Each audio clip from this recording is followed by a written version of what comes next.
Buen día, el día de hoy vamos a hablar sobre el coronavirus. Mi nombre es Aquino Rojas Lindsay. Bien, como definición, si bien el coronavirus va a ser una enfermedad infecciosa causada por este virus que vemos en pantalla, que es el SARS-CoV-2, y pues las enfermedades que van a causar van a ir desde un simple resfriado hasta generar, por ejemplo, el síndrome respiratorio agudo severo, ¿no? En donde ya la sintomatología incluso va a ser aún más complicada. Para poder entender mejor este tema, pues vamos a hablar sobre la estructura del SARS-CoV-2, ¿no? Que es el agente causante para esta enfermedad.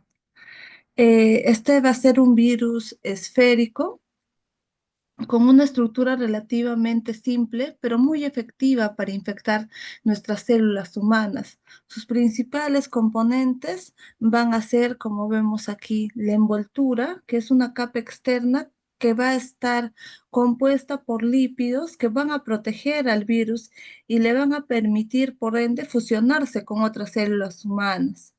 También vamos a tener a estas proteínas que son las proteínas espiga, y estas van a tener esa forma de corona que le van a dar al virus.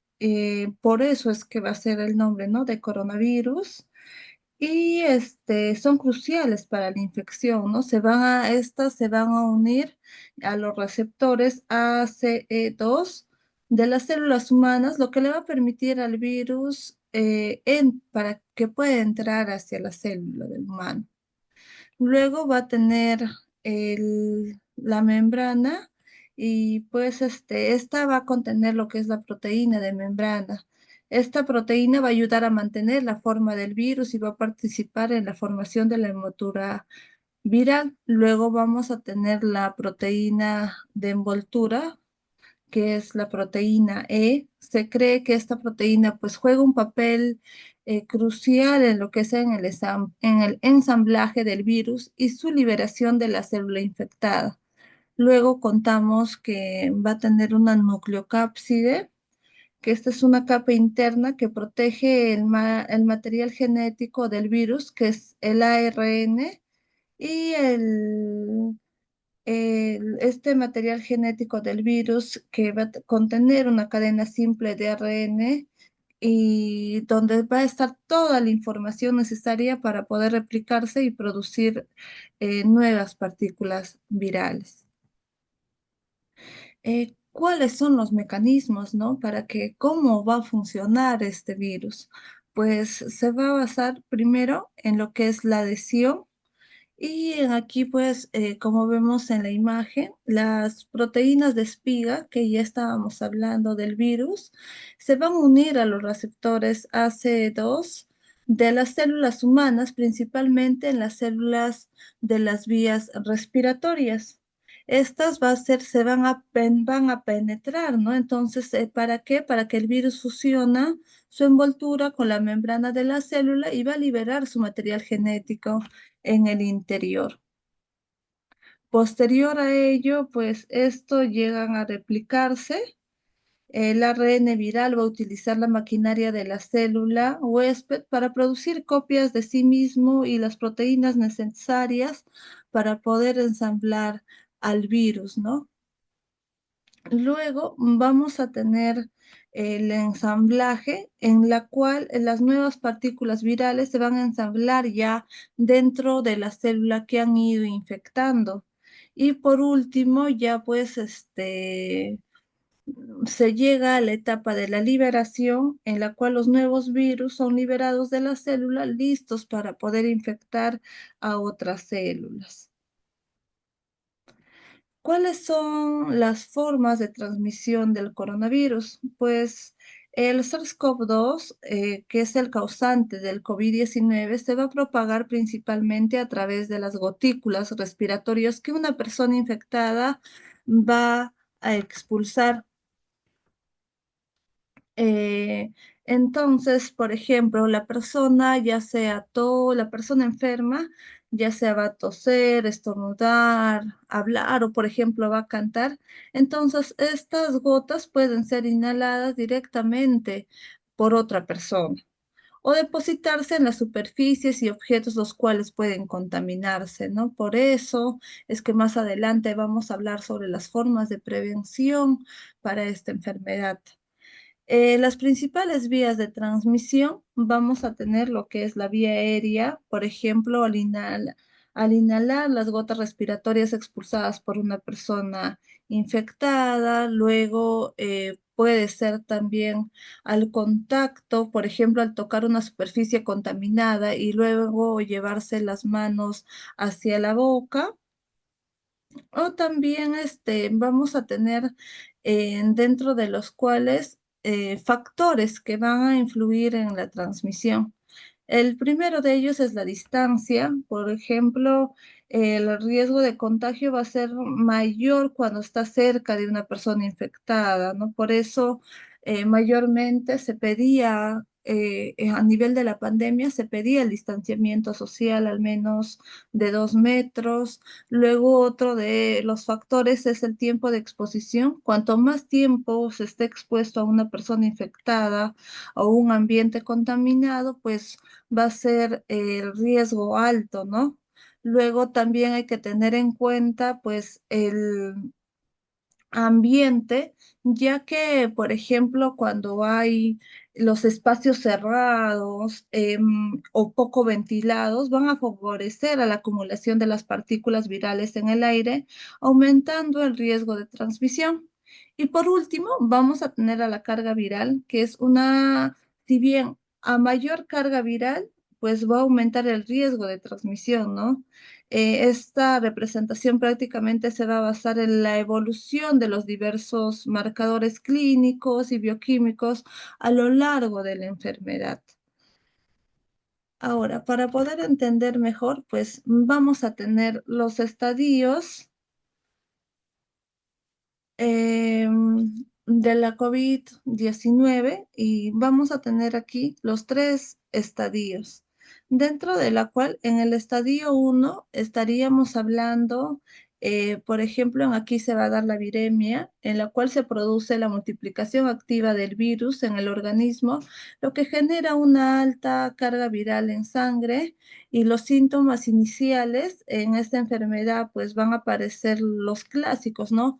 Como la tos, fiebre, fatiga, cefalia y las mialgias, ¿no? Y dentro de los marcadores iniciales que nos van a decir que pues la persona cursa con esta enfermedad, pues se observa la disminución en el conteo de linfocitos y un aumento en cuanto a los dímeros D y también va a estar aumentado el LDH, ¿no? Luego vamos a pasar al estadio 2, dentro de la cual aquí van a ver la continuación de los síntomas, tanto del estadio 1, y van a persistir o se van a intensificar especialmente lo que es la disnea. Hay que darle mayor énfasis a esta sintomatología. Y también, pues, por ende, va a haber deterioro de la oxigenación, la relación de lo que es el PaO2 sobre FiO2 va a disminuir, esta relación disminuye, y lo que indica una menor eficiencia en el intercambio de oxígeno en los pulmones, ¿no? También va a haber una respuesta inflamatoria incipiente, en la cual, pues, se va a observar el aumento en marcadores inflamatorios, ya sea como el PCR y las transaminasas, ¿no? La AST y la ALT. Luego pasamos al estadio 3, en la cual la respuesta inflamatoria, como podemos ver, ya va a estar más exacerbada, ¿no? Y pues esta se produce por una respuesta inflamatoria descontrolada que puede llevar a un daño severo en los pulmones y otros órganos. Como le habíamos dicho, ¿no? Este COVID-19 se puede complicar con un síndrome de distrés respiratorio agudo y puede desarrollarse, ¿no? Esta dificultad respiratoria severa. También se puede dar lo que es la hipercoagulabilidad. Y pues aquí se observa una tendencia a la coagulación excesiva y sobre todo a nivel de la coagulación intravascular diseminada, lo que pueda producir o la formación de coágulos sanguíneos, ¿no? Y en aquí vamos a ver lo que son los marcadores inflamatorios. Por ejemplo, va a estar aumentado lo que es un aumento significativo de la ferritina, el PCR y el dímero D, ¿no? Entonces, hay que ver la gran diferencia, cómo es de un estadio 1, cómo pasa un estadio 2 y pues en el estadio 3, ¿no? Cómo también están los marcadores. La sintomatología también va a ser más severa, ¿no? De acuerdo al estadio. Dentro de lo que son los síntomas, si bien aquí hay que tener en cuenta que el tiempo de incubación medio estimado va a ser de 3 a 6 días y pues la duración desde el inicio de los síntomas hasta la aparición de la disnea, pues más o menos va a ser en un lapso de 5 a 6 días en promedio de la enfermedad. Va a progresar para luego requerir en algunos pacientes lo que es la hospitalización prácticamente a la semana o a los 8 días desde el inicio de los síntomas. Y los pacientes mayormente pueden estar inicialmente estables, pero a menudo se deterioran con la presencia mayormente. Algo clave aquí es la hipoxia grave, y pues aquí se va a dar el síndrome de dificultad respiratoria aguda, ¿no? Que el intervalo desde el inicio de los síntomas hasta la aparición de este síndrome es de aproximadamente de 8 a 12 días, ¿no? Como le estábamos viendo, que es ya el estadio número 3. Pues dentro de los síntomas vamos a ver de acuerdo a los criterios de severidad, ¿no? Por ejemplo, como ya lo habíamos mencionado, cuando es leve la fiebre va a ser menor a 38 grados centígrados, sin tos o no disnea ni jadeo, si no hay comorbilidades, si no hay evidencia de hallazgos radiológicos en el parénquima pulmonar por los métodos de imagen, pero cuando ya esto pasa a ser crítico, pues puede hacer ya una falla respiratoria, ¿no? O un síndrome de dificultad respiratoria aguda, ¿no? Eh, en aquí mayormente ya estaríamos hablando de un shock séptico, el síndrome de disfunción multiorgánica, ¿no? Hay que hacer énfasis en estos cuadros, cómo pasa, ya hemos hablado, de acuerdo al estadio, la sintomatología también va a variar, ¿no? Y los marcadores también. Mayormente el paciente pues va a presentar la tos seca, la fatiga, la disnea, va a haber hasta mialgias, en algunos casos va a presentar lo que es la diarrea, dolor de cabeza. Y pues para el tratamiento se van a requerir los medicamentos antivirales. Estos medicamentos pueden ayudar a reducir lo que es la cantidad o la carga viral en el cuerpo y acortar la duración de la enfermedad, ¿no? Aquí, por ejemplo, vamos a tener al Paxlovid y al Molnupiravir. También se puede utilizar terapias con anticuerpos monoclonales. Y estos tratamientos pueden ayudar al sistema inmunitario a combatir el virus. Luego, en algunos casos, se va a utilizar los corticosteroides, excepto en el estadio cuando ya están más graves. Y estos se van a utilizar para reducir la inflamación en los pulmones y otros órganos. Algunos pacientes van a requerir la oxigenoterapia, que se administra oxígeno adicional a los pacientes que tienen dificultad para respirar, y otros en casos más graves ya pues van a requerir la ventilación mecánica, ¿no? En estos casos graves puede ser necesaria la ventilación mecánica para ayudar a los pacientes a poder respirar, ¿no? En aquí es importante recalcar o destacar que el tratamiento se va a adaptar a cada paciente en función o dependiendo a la gravedad de la enfermedad, a la edad u otras condiciones médicas preexistentes, ¿no? Por ejemplo, el COVID mayormente se va a presentar en pacientes de la tercera edad, a pacientes con otras comorbilidades, por ejemplo, estaríamos hablando de una diabetes, va a ser más frecuente también en pacientes en edad gestacional, no hay que tener bastante cuidado. Y por ello, pues hay medidas para poder, de prevención, ¿no? Por ejemplo, vamos a tener lo que es el lavado de manos, que se debe realizar con agua y jabón durante menos de 20 segundos o con un desinfectante de manos a base de alcohol. Hay que ver muy bien lo que es el uso de mascarillas, ¿no? Aquí, por ejemplo, vemos de imagen cómo debe ser el uso correcto de la mascarilla y cómo no se debe de hacer. El uso correcto es cubriendo la nariz y la boca, especialmente en espacios cerrados y pues en lugares concurridos, ¿no? Por ejemplo, en los hospitales, cuando una persona sale, ¿no? Porque es muy fácil, hemos estado viendo cómo es la forma de transmisión, que son por las partículas.